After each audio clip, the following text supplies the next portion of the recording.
Hey guys, welcome back to the channel. Today is April 13th, 2020, and this is the Flight Sim News.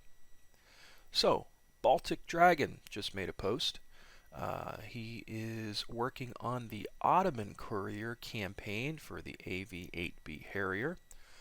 He goes on to say, happy to say the groundwork for the upcoming first free part of Ottoman Courier campaign for the AV-8B has been all done. All 5 missions are built. He's waiting for final voiceovers and moving to briefings and documentations. This means testing can begin shortly. If all goes well, the campaign will be released in May. Some statistics. 5 missions. Most include takeoff and recovery on board the Tarawa. That's a carrier. Around 850 custom voiceovers, 20 voice actors, plus custom kneeboards, fragos, spins, maps, you know the drill. For more info, go to baltic-dragon.net.news. And recently, Baltic Dragon has put up his own website. So, if we click that, you can find what Baltic Dragon has going on, and he has his own website now on top of that, which is pretty cool stuff. Somebody reviewed the Enemy Within 3.0. So, he's got some pretty neat stuff going on over here. Check it out. The guys who are working on the Eurofighter 2000 module for the Typhoon in DCS, TrueGrit Virtual Technologies, looks like they've created a logo over on their Facebook page, and they have posted some images of the in-progress cockpit. Pretty cool stuff. Nice stick, nice throttle, and then of course if you cycle through you could find some other images, but not bad. Head on over there. I'll throw a link at the bottom of the video as always so you can check it out yourself. The guys over at Razbam have posted a variety of updates over the past few days. The A29 cockpit development, work in progress images. Pretty cool stuff.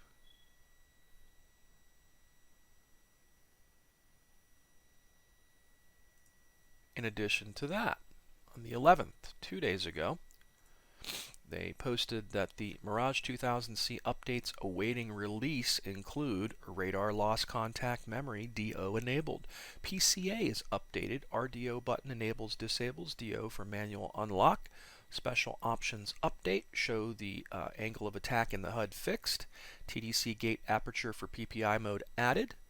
TDC keyboard precision added. These are things that are done and are just awaiting release. My guess is that these are done and they're just waiting to be added to an open beta update by Eagle Dynamics, because that's how those things kind of work. When they develop these things, they pass them off over to Eagle Dynamics and then they say yay or nay and add them to the open beta update and then eventually become part of the stable build. Some in-tests of the FRS.1 is absolutely very early work in progress. Also aware the wrong ordnance, but in general showing what's going on with the South Atlantic map. Nice sub. There is the original Harrier. Pretty cool stuff. Looks a little grainy, but hey, it is work in progress, so there is that. I will include a link, as always, at the bottom of the video, so you can check it out for yourself.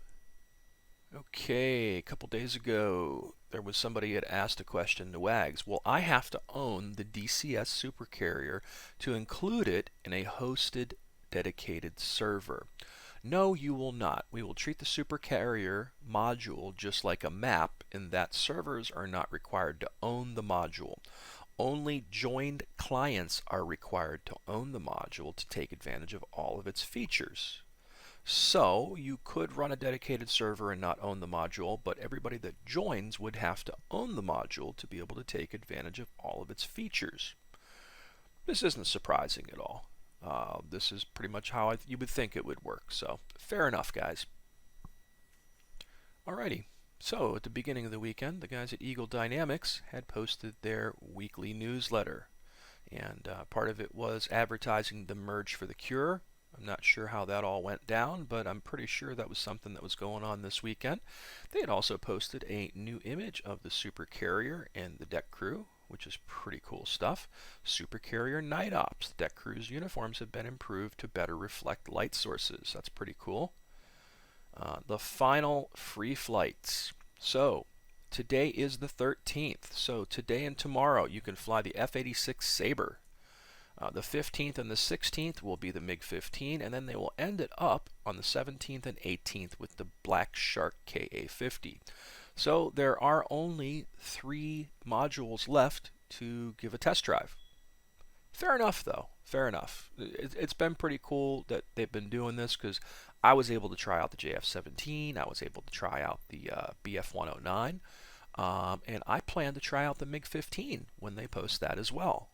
So very cool stuff, and it's a great idea, and I hope they do more of this, because if they do these things while they're having the sales, they are very much likely to have somebody to purchase those things, because what better way than a test drive to convince somebody to buy something, you know? You jump in something and go, ooh, that module's pretty cool. I think I'm going to buy that. Hey, it's half off. It just makes sense, guys. It just makes sense. So this is an interesting video I happened upon, and this is another one of those videos where I go out there and I try to find things that are done by the community and highlight them as I see fit.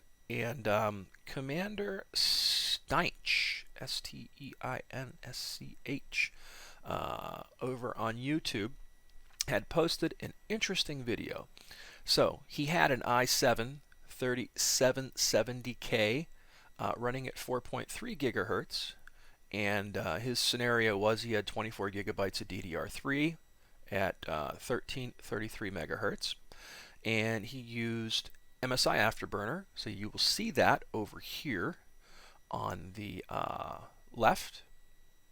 Over in the middle is his new upgrade, which is an i7 9700K running at 4.3 gigahertz with 32 gigabyte of DDR4 2400 megahertz, running at stock speeds. He also jumped it up to 4.9 gigahertz on the right, and running at the DDR running at 3200 megahertz. So interesting.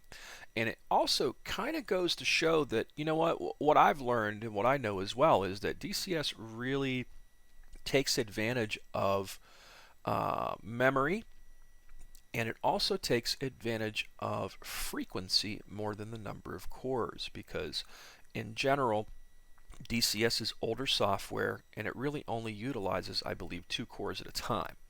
So you can have 12 cores or 24 cores, and it's just not going to do shit for you in DCS because of the way it's coded right now. Not until they go to Vulkan, where you can take advantage of cores and threads and push something off onto a different thread somewhere, and then let the main processor do this, that, or the other. Kind of like what they're doing right now with X-Plane. But since it is what it is, this goes to show what we've known all along, that the higher frequency equals a little bit better frame rates. It's not monumental, but it's a little bit better. But the thing to keep in mind here is not only does frequency matter, but your motherboard technology, the speed of your memory, your essentially the motherboard, the processor, and the RAM are the backbone of which you plug your GPU into. So the pathways are only so big. And when you're using an older technology like DDR3 and these older processors that still are running at a fairly high frequency, when you jump up to the current technology that's utilizing DDR4, larger pathways for the bus, newer processors that handle things much better, you will see a difference. So there's people that are like, oh, my processor runs at 5 gigahertz. It's a 5-year-old i7, you know. It does DCS just fine with my 1080 Ti. No, it doesn't. And if you go in this video, and we'll just hit play, you'll see what I'm talking about. 74 frames per second over here, 105 over here, 100 and 107 versus 105. You know what I mean? It's not a huge difference between these two, between 4.3 and 4.9, because I think at some point it becomes GPU limited more than anything. But there's definitely a difference between the old processor and the new processor running at the same speeds. Monumental differences too. Looking like 70 to 100, that's 30 FPS, and if you're really struggling to begin with, that's going to make a pretty big difference, I would think. And this guy goes through and utilizes a bunch of different modules as well.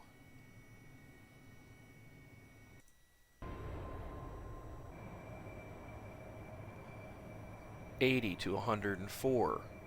That's a pretty big difference. Here's another one. This one doesn't seem that big of a difference, but it's still there if you look closely. But he goes through a variety of modules, not just one. Now, granted, this isn't a scientific benchmark. It looks like he just took a track file and played it before and then played it again with the different settings enabled, which is pretty cool. But throughout this thing, there's a noticeable difference. I wish the guy had the Tomcat, because that's the one that has the cockpit that really, really puts a strain on a system. Pull up, pull up. Like I said, in some of these it's not as monumental of a difference, but in others it's very noticeable. 55 to 60 something. Again, if you're struggling, upgrading to the latest motherboard memory speed and processor technologies is gonna make a difference. It just makes sense that it would. And it's a very good video. I will post a link to it at the bottom of the video as always, so you can check it out for yourselves.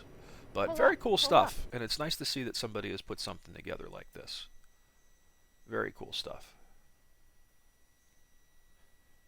But some of them, it doesn't look that big of a difference. You know, 47, 69, 84,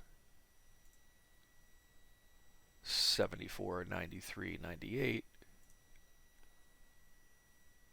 62, 82, 89. So there's definitely differences there, and the processor speed makes a difference between the 9700K and the 9700K, but the same processor speed between the 3770 and the 9700K is noticeable and definitely worth upgrading your processor, motherboard, and memory.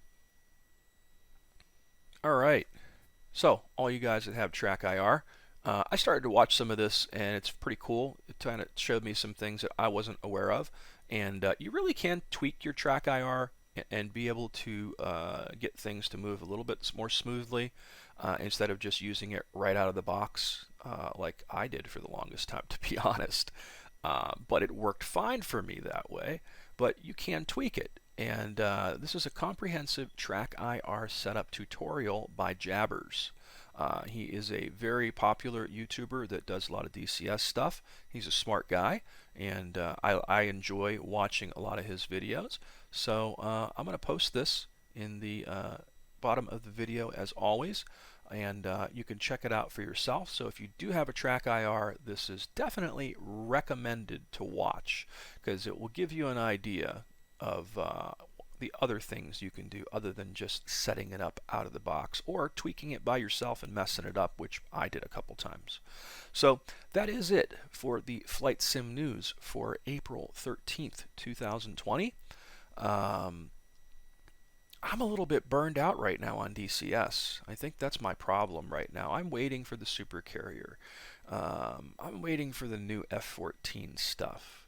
I think I've been a little bit depressed too about the VR performance in DCS 2. Since 2.5.6, things definitely took a nosedive, and it's really irritating me. And I'm doing a lot more IL-2, and the more I play IL-2, the more I dislike the Warbirds in DCS. They look beautiful, they fly beautiful. The challenge level is a little bit higher, but the damage modeling, you know, is just crap. compared to what they've done in IL-2. And IL-2 just released a huge update that pretty much, changes things even more and makes their damage model even better. So it's really hard coming from that. Maybe I'm just a little bit spoiled at this part with the IL-2 stuff, but man, I really wish things were different for the Warbirds in DCS and there was more content already. I know I can create my missions, but I just don't like doing that unless I absolutely have to. So I'm just kind of at a point to where it's almost like writer's block with making videos. You know what I mean? Like, well, what do I do now that I haven't done already? That I would think would be entertaining and fun to make a video of. It's kind of where I'm at, and that's why the content's been kind of slow and trickling out at the moment. I think I'm in a rut. I hit 1,000 subscribers, which is pretty monumental for me, but I'm just at that point, and I think it has a lot to do with the current situation of the world, what's going on around us. There's that anxiety and stress that we're all dealing with.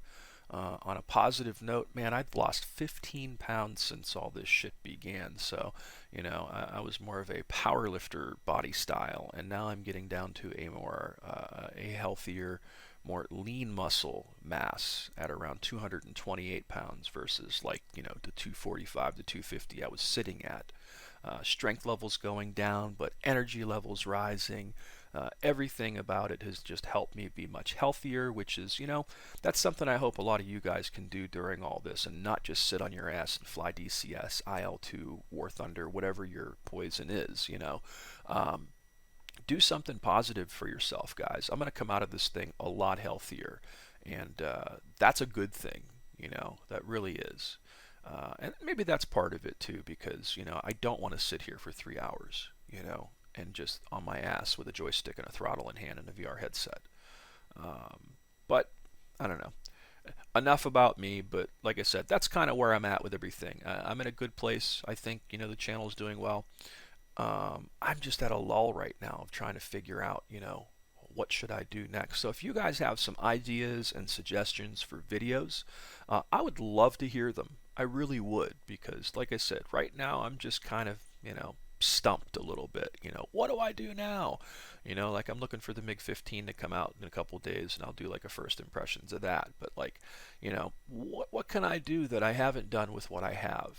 I think those are the things I'm looking for. And I'm not looking to do tutorials, because I suck at tutorials. I'll be the first to tell you. I don't know everything about everything. I like to do videos that like nobody else is doing, something to show somebody something that exists within the sim, or like an Easter egg, or a free flight over somewhere to show somebody some of the scenery and stuff, or to do some kind of like flying through things, or doing some like attacking stuff, more of the action stuff, if anything. So that's what I'm looking to do. Like I said, I'm just kind of burned out a little bit and out of ideas. And I'm sure it's going to pass, but that's why the content's been slow, guys. I think about a month ago, I was up 150% in terms of the views and the time watched and everything. And now I'm back down to about minus 30%. I think that has me a little bit bummed out too. But, we're in the middle of a worldwide pandemic, and I think everybody has a high stress level right now. Plus, I'm balancing getting healthy and this at the same time. Plus, I'm still working my day job, and I haven't been laid off yet, which is a good thing. But I see it coming in the future. And maybe that anxiety sitting over my head has something to do with it. I don't know. But as always, thanks so much for watching, and thanks for helping me hit 1,000 subscribers. If it wasn't for you guys, it wouldn't happen. I really appreciate that. So as always, thank you so much for watching. Please subscribe to the channel. Feel free to hit that like button. And until next time, guys.